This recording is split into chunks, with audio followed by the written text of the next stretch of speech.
If you are preparing for digital transformation in 2023, you are probably looking for some quick recommendations.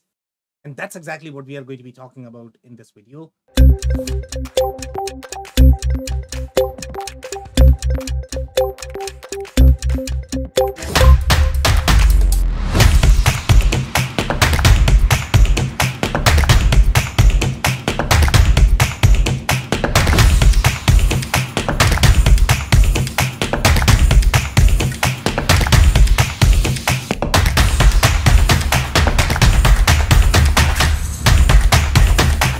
Hello, everyone. I am Sam Gupta, principal at Elevate IQ. Elevate IQ is the independent ERP and digital transformation consulting firm. We help our clients with ERP selection, digital transformation strategy, contract negotiation, as well as ERP implementation. Now, let's get back to today's topic, which is going to be the recommendations for 2023 as you are going to be undertaking the digital transformation initiatives. Now, we compiled this list based on our research. We have conducted research with over 200 different executives, and this list also gets insights from our own engagements as we are conducting with our customers and the challenges that they are running into. And these are the recommendations based on that. So now let's look at the list.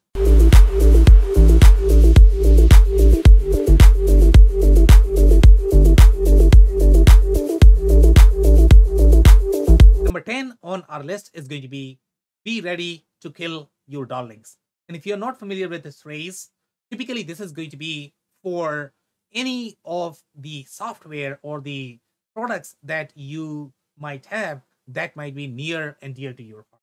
For example, it could be because you hired one of the executives, they created a custom solution, they felt that none of the solutions from the market are really going to work for your business processes. Now, when you look at this from their perspective, it might be true because at that time you might be on a legacy ERP system. And if you are going to be doing a lot more processes in your WMS system or e-commerce system, then it might be true because they were looking at this in isolation. But that may not be true in the new architecture. So now, if you are going to be carrying over these darlings in the new architecture, what is going to happen is your ERP selection is going to be biased because of these limitations that you already have in your architecture. So it's very important to ignore these solutions when you are thinking about the architecture. So when you are creating your enterprise architecture, which is going to be a combination of your business architecture, process architecture, information architecture, as well as your technology architecture. Once you have defined your business architecture, process architecture, information architecture, then you talk about, okay, how can I utilize my existing investments? Yes, you should be utilizing or reutilizing your existing investments, but that should not be driving the selection for your other tools, because sometimes what may happen is it might be easier to get these components as part of your ERP package than trying to custom integrate your proprietary solution that might not bring as much value to your new architecture. So make sure you guys are going to be analyzing the enterprise architecture in the holistic fashion and then thinking about, okay, how can I reutilize my technology, and then evaluate what is going to be a cheaper option. Is it going to be the option that is already pre-integrated with the new solution or the existing solution? So whatever is cheaper is what you should be considering as part of your architecture. And that's why this is the core recommendation. We get this a lot in our customer base, that they are going to be reutilizing some of these components because that is near and dear to their heart. They are thinking that this is needed because my processes are custom, but they have not done that solution agnostic, vendor agnostic architecture. Unless you have that design and blueprint, you will never know whether the existing system is going to be required in the new architecture or not. And that's the reason this is the recommendation.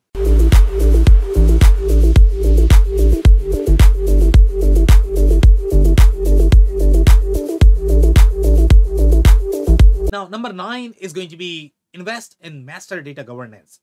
And even if you are going to be very small, or you are simply going to be buying an ERP system, and you are probably going to be thinking, since everything is going to be hosted in one system, you probably don't require master data strategy. Master data strategy is relevant for every single organization, irrespective of how small you are going to be.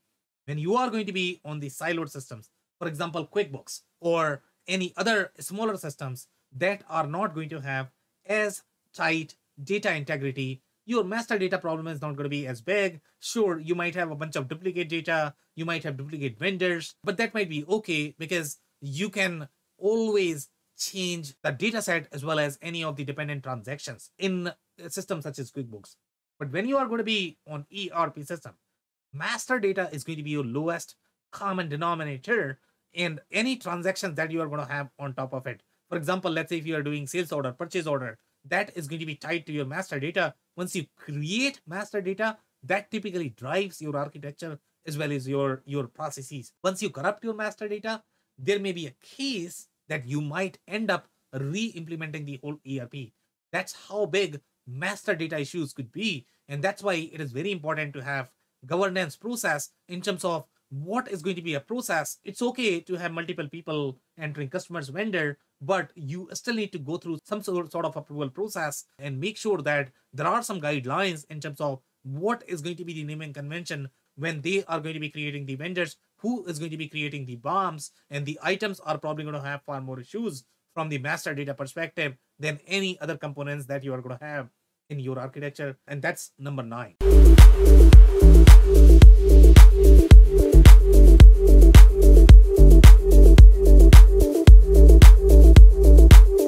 Number 8 is going to be try to reduce the amount of code you own. Some people may argue with this recommendation, and the reason why this is listed as the recommendation for 2023, number 1, the situation is going to be very cost focused, so you are probably not going to have as much funds to be able to try the custom development. Typically, custom development, however easy it might feel, is always going to be more expensive than buying something off the shelf, because that is already tested, that is already built, that is already used by somebody else. You might not see the kind of issues that you are going to get when you are working on the enterprise workflows. We have seen cases where everything worked until the date of go live, and some of these companies have invested roughly 2 years in testing every single scenario, but the moment they are going to run the MRP process, the system fails. And that's going to be a digital transformation disaster that you don't want to see. That's why our recommendation is always going to be that try to reduce the amount of code you own. There might be situations where owning code might make sense. For example, let's say if you're looking at some of the EDI integration, where you are going to require a lot more user intervention, where your process is going to change, where your interfaces are likely to change on a frequent basis. Now, that is the code that you want to own. So that's why it is very important to reduce the amount of code you own and think from that perspective. And that's number 8.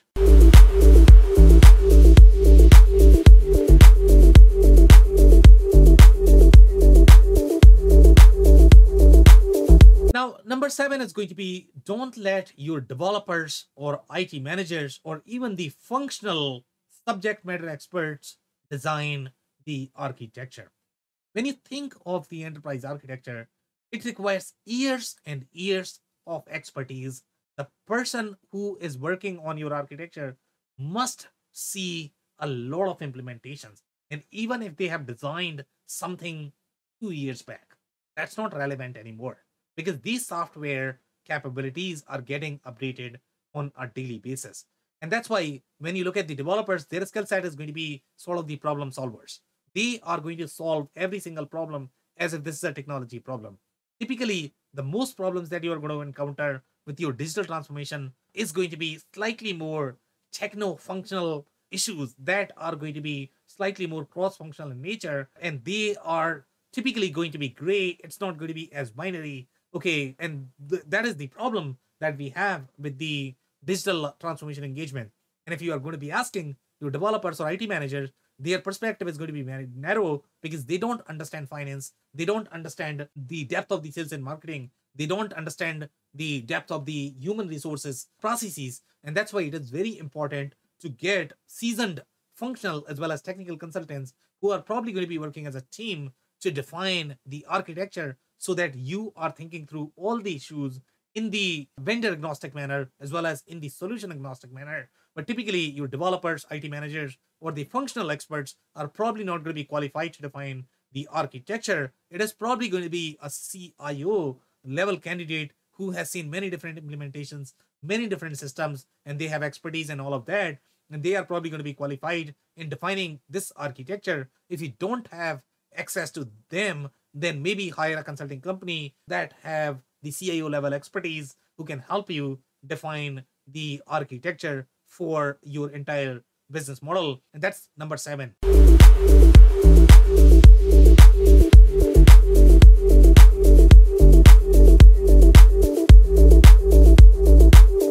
Now, number 6 is going to be get help from independent ERP and digital transformation consultants. The reason why it is really important to get help from them is because it's very, very hard for a firm to have expertise on multiple systems. And that's why independent ERP and digital transformation consultants, they are probably not going to be as deep with any of the products, but they maintain the enough knowledge that is going to be required for building the architecture to be able to see all of those master data issues, to be able to see all of those process issues that you are going to get because of the conflicts in these systems as well as in the processes. So independent ERP consultants, they go through this on a daily basis. They are keeping track of every single movement that is happening in the enterprise architecture space as well as in the enterprise software space. Also, they are doing a lot more quotes on a daily basis. So it's very likely that you are probably going to get a lot more discount when you are going to be working with them. The challenge when you are going to be working with any of the technology consultants or the resellers of the OEMs or directly with OEMs, typically these companies are incentivized to place their IP. That's how their business model works. And sometimes this IP is probably going to be a bottleneck and the failure point for your enterprise architecture. So, yes, you might need that add on, but you need to get the independent advice to make sure that you have exhausted all of the other options before you are going to be using any sort of unproven add on, unproven bolt on. And if that is the last choice, obviously you can have that, but at least make sure that you have the code ownership defined, the maintenance agreement structured with who is going to be responsible for that. If the company goes bankrupt, okay, what is going to be the plan? Because that could be a case. If they are not able to find enough customers, then they might not be able to support your engagement anymore. And that's why it is really critical to get help from the independent ERP as well as digital transformation consultants. That's number 6.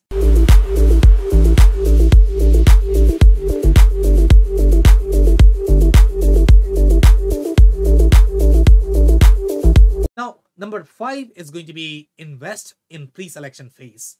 Pre-selection phase didn't exist 2 years back, 3 years back, but now as we are seeing a lot more failures, the companies as well as executives are becoming smarter and they are investing a lot more in the pre-selection phase. Typically, the role of pre-selection phase is going to be starting from your problem statement. You need to build that vendor agnostic enterprise architecture, and you need to cover all of those perspectives: your business model, business architecture, process architecture, information architecture, as well as your finally system architecture.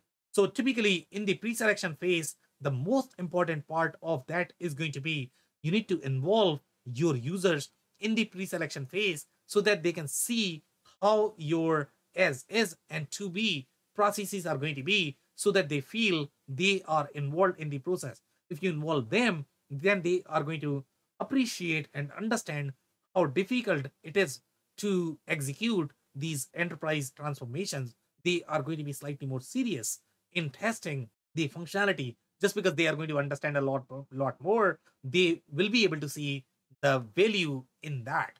So that's why the pre-selection phase is really important, irrespective of whether you are doing it internally. If you are doing it internally, at least get some sort of advisor who are going to be part-time, who are going to be watching what you are doing and maybe identify some of the red flags. But investing in pre-selection phase is critical in 2023, and that's number 5.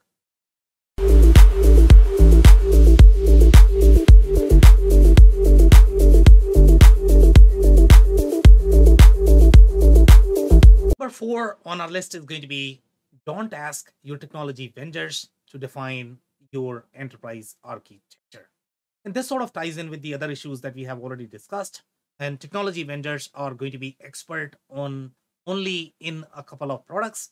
They are going to be incentivized to utilize their IP and their products. And sometimes they might not do it intentionally. Sometimes they might know only those options and they are going to be thinking that there are no other options available in the market just because they are not looking at the market holistically. And that's why asking your technology vendors to define your enterprise architecture is probably going to cause a lot of issues just because of the biased perspective they are going to have from their perspective, from their purview of the technology, as well as the solutions available in the market. And that's number 4.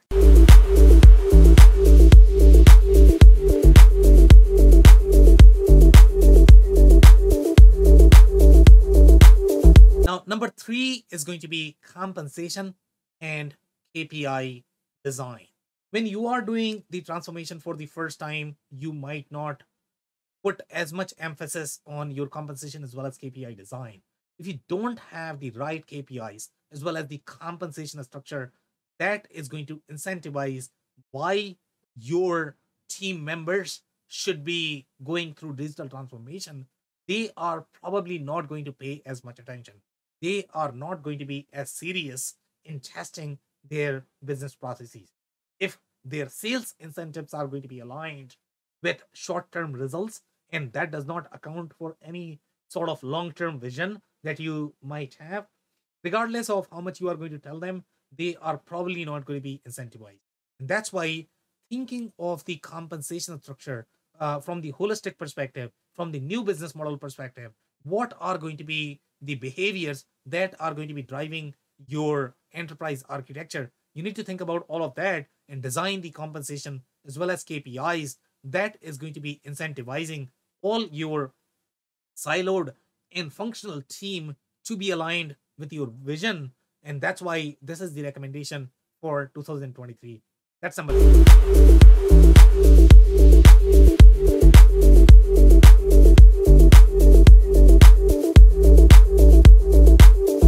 Now, number 2 on our list is going to be centralized transformation, change, and budget management. Most companies, the way their organization structure is going to be, they are going to have their departmental budget with no planning for the centralized budget. And typically, what happens with the digital transformation engagements is everybody is going to be fighting for the functionality. They are going to be looking for the short term ROI that they are going to get because of these digital transformation engagements. And that comes at the expense of the long term vision that you might have for everybody in your organization. They are not going to be incentivized for that, and they are not going to be getting checks for the long term investment. That's why it is very important to create the centralized transformation strategy. Then they are going to be incentivized a lot more because that is already going from your corp investment that is not really available for their short term priorities. So, the centralized transformation, change, as well as budget management, these 3 are going to be critical for the success of your transformation initiatives. And that's number 2.